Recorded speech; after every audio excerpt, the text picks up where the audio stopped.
Hello friends, स्वागत है आप लोगों का अमन गुरुकुल अलवर में। तो आज हम लोग आपके सामने राजस्थान की स्थिति एवं विस्तार कंप्लीट करने वाले हैं। ये जो टॉपिक है, ये एक बार अगर आपने यहां से पढ़ लिया तो इसके बाद शायद ही कोई राजस्थान का ऐसा क्वेश्चन हो जो आपसे ना हो, लेकिन मात्र मैं बात कर रहा हूं स्थिति एवं विस्तार की। तो शुरू करते हैं हम लोग बिना समय गवाए, क्योंकि विद्यार्थी का जो समय है अत्यंत महत्वपूर्ण होता है, क्योंकि यही समय है जो आपको बना भी सकता है, आपको बिगाड़ भी सकता है। शुरू करते हैं फिर, है ना।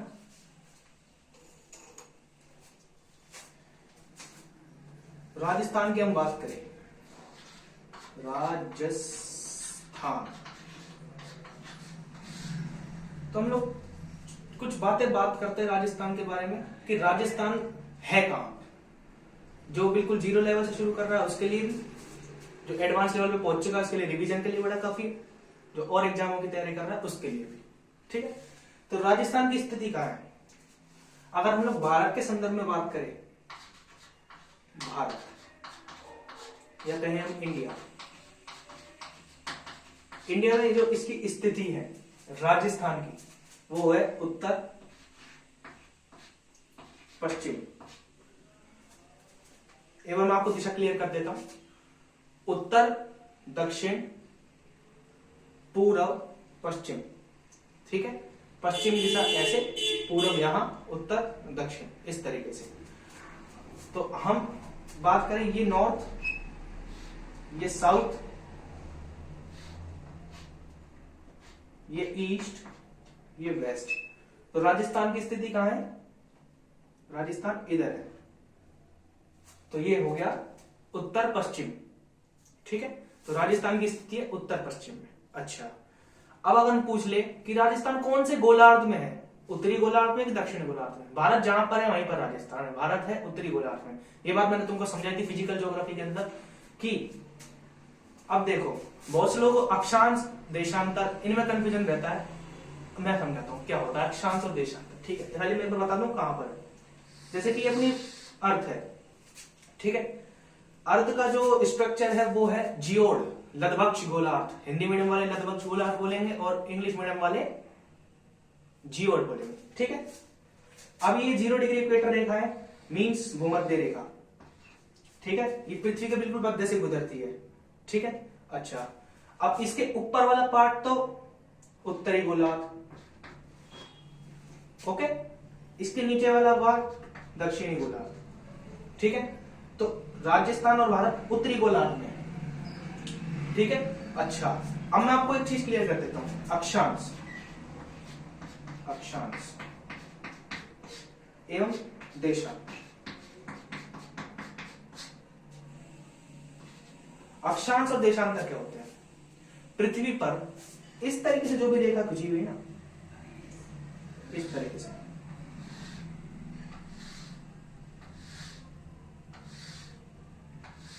इस तरीके से ये जो रेखाएं हैं, इन रेखाओं को हम लोग अक्षांश कहते हैं। अक्षांश रेखाओं का काम क्या होता है, अक्षांश रेखाओं का कार्य मैं बताता हूं तुम लोगों को कि पृथ्वी पर जितनी भी अक्षांश रेखा है ना, ये दूरी की गणना के लिए काम आती है।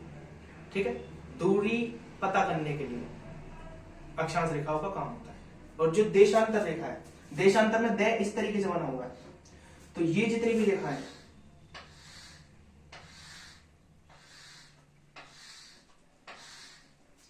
ये हो गई तुम्हारी देशांतर रेखा। ये समय की गणना करने के लिए काम होता है। कोई डाउट? ओके, अच्छा, अब हम बात कर लेते हैं राजस्थान की स्थिति की। मान लीजिए अपना राजस्थान, देखिए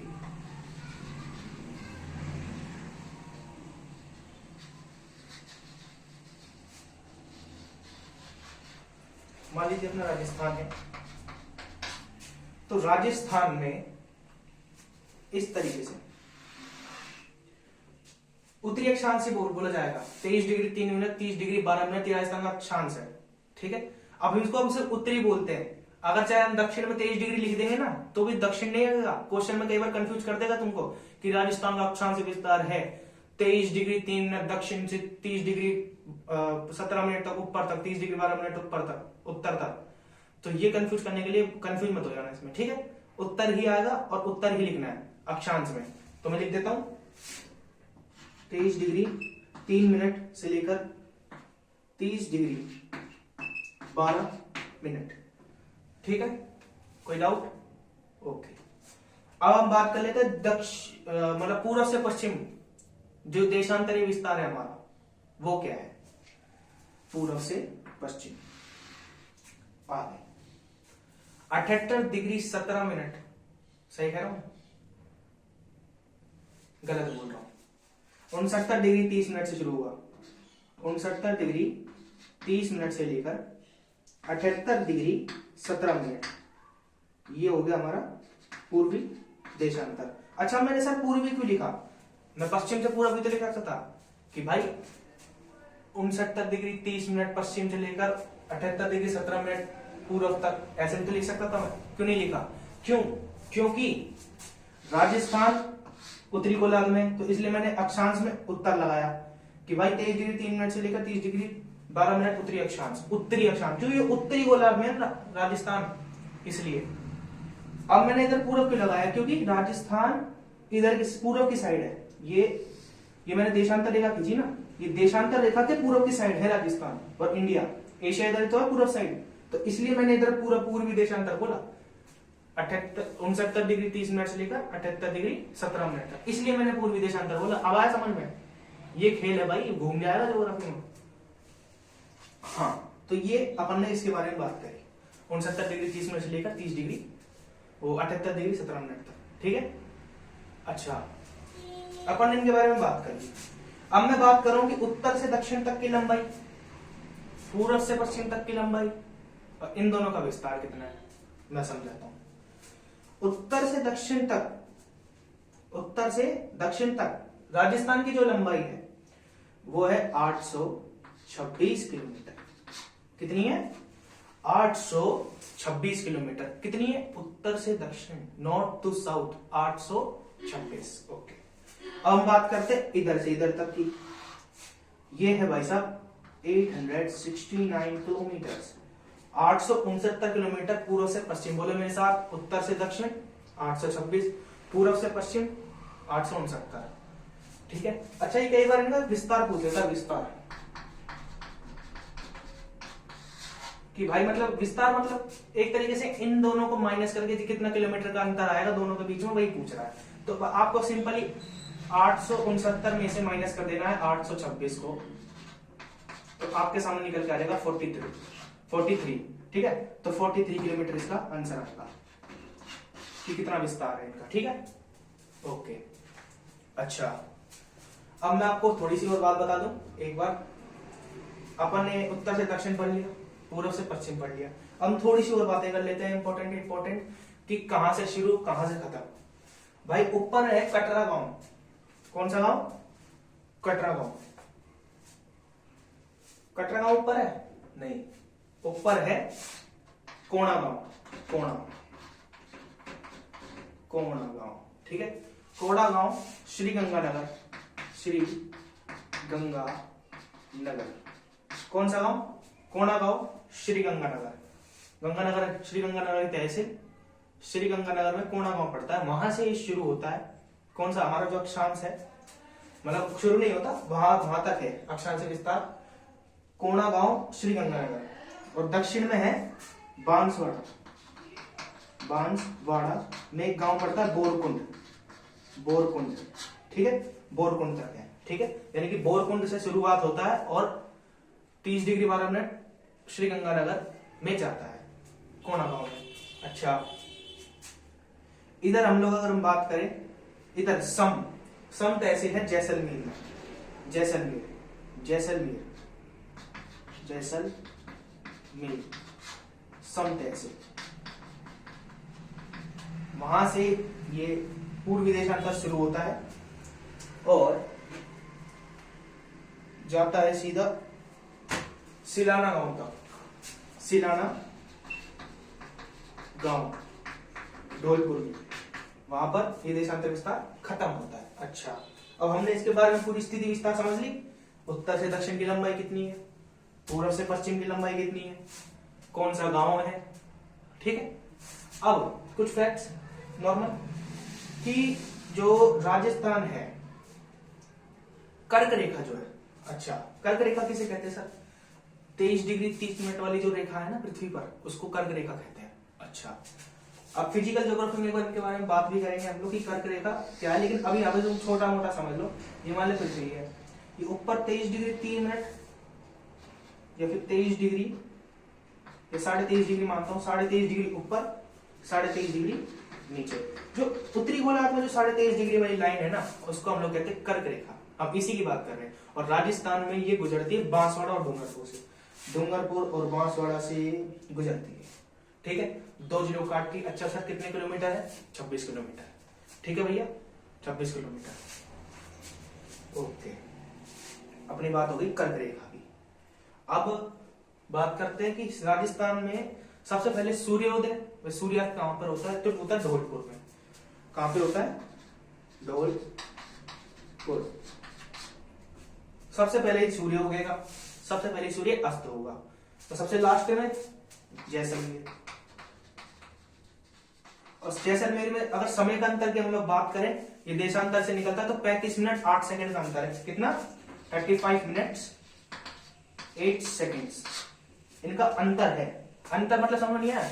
मतलब मान लो कि धौलपुर में 5 बजे सूरज उग गया, ध्यान देना है ना, इमेजिन करो धौलपुर में 5 बजे सूरज उग गया। अब वही सूरज घूमते घूमते जब इधर उसकी किरणें यहां तक पहुंचेगी, कहां तक? जैसलमेर तक, तो उसको कितना टाइम लगेगा? 35 मिनट 8 सेकंड। तो यानी कि धौलपुर में अगर 5 बजे फिक्स सूरज उगा है ना, तो जैसलमेर में आते आते 5:35 पे सूरज उगेगा। ये कह रहा हूं मैं, आया समझ? हाँ, तो हमने इतना समझा। अच्छा, राजस्थान को ऋग्वेद के अंदर ब्रह्मवत कहा गया है। क्या कहा गया? ब्रह्मवत। राजस्थान को ऋग्वेद में ब्रह्मवर्त कहा गया है, ब्रह्मवर्त, ठीक है। और रामायण के अंदर भगवान श्री राम, रामायण वगैरह आपने सुना होगा ना, तो रामायण को किसने लिखा? वाल्मीकि जी ने। वाल्मीकि जी ने राजस्थान को मरुकांतार कहा है, ठीक है भैया। क्या कहा है? मरुकांतार। राजस्थान को रामायण में वाल्मीकि द्वारा मरुकांतार नाम दिया गया है, और ऋग्वेद में ब्रह्मवर्त नाम दिया गया है। ब्रह्मवर्त का अर्थ होता है देवी देवता द्वारा बसाया गया क्षेत्र, उसको हम लोग कहते हैं ब्रह्मवर्त। अच्छा, इतनी बातें हमारी क्लियर? कोई डाउट? ओके, अब अपन ने इतना सब कुछ पढ़ लिया, तो राजस्थान का एक तरीके से लगभग मतलब पूरा स्थिति विस्तार हमारा कंप्लीट हो गया। अच्छा, एक राजरूपक नाम का ग्रंथ है, मतलब अभिलेख है, जो शायद 682 ईस्वी विक्रम संवत में उसको राजस्थानी द्वितीय नाम से राजस्थान शब्द का प्रयोग हमको उसमें दिखता है, राजरूपक, है ना। और एक है हमारे सामने राजरूपक हो गया, राजस्थान ब्रह्मवर्त, मरुकांतार भी हो गया। अच्छा, और कर्नल जेम्स टॉड ने 1800 ईस्वी में राजस्थान नाम पहली बार अपनी किताब द एंटीक्विटीज ऑफ राजस्थान नाम की किताब में फर्स्ट टाइम राजस्थान शब्द का प्रयोग किया था। राजस्थान का मतलब है राजा जहां पर निवास करते हैं, राजाओं का स्थान, तो राजस्थान, ठीक है। ओके, अब राजस्थान में हम अरावली की अच्छा, राजस्थान को कितने पार्ट में डिवाइड किया गया, एक बार हम भौतिक स्वरूप छोटा मोटा बता देता हूं आप लोगों को मैं। राजस्थान को 4 भागों में हम लोग डिवाइड कर देते हैं। एच.एम. सक्सेना ने राजस्थान को 4 भौतिक भागों में बांटा है। कौन कौन से? एक तो पश्चिमी मरुस्थलीय या शुष्क प्रदेश, कोई दिक्कत? एक तो पश्चिम मरुस्थलीय, एक अरावली के साइड में आ जाओ, पूर्वी मैदान, और एक हाड़ौती का पठार। इस तरीके से हमको 4 भागों में एच.एम. सक्सेना ने बांटा है, ठीक है। और अरावली की मैं बात कर लूं, अरावली की जो लंबाई है, टोटल लंबाई वो है 692 किलोमीटर, ठीक है भैया। और राजस्थान में 550 किलोमीटर। ठीक है भैया, ये गुजरात से निकलती है अरावली खेड़ ब्रह्मा से और दिल्ली की रायसीना तक चलती है। ठीक है भैया, कोई दिक्कत? गुजरात से निकलने वाली और लगभग 80%, लगभग नहीं 100%, मतलब 80% जो अरावली है वो हमारे राजस्थान के अंदर है और अरावली के अंदर सबसे ज्यादा खनिज पाए जाते हैं। तो आज की क्लास में सिर्फ इतना ही। हम लोग राजस्थान की कंप्लीट स्थिति विस्तार समझ चुके हैं। अभी और भी है राजस्थान के बारे में आगे, लेकिन उस स्थिति विस्तार में भौतिक स्वरूप है। भौतिक स्वरूप की भी हम लोग बात करेंगे जल्द ही। आपको वीडियो पसंद आई तो लाइक करें और ऐसे ही पढ़ते रहें। जय श्री राम।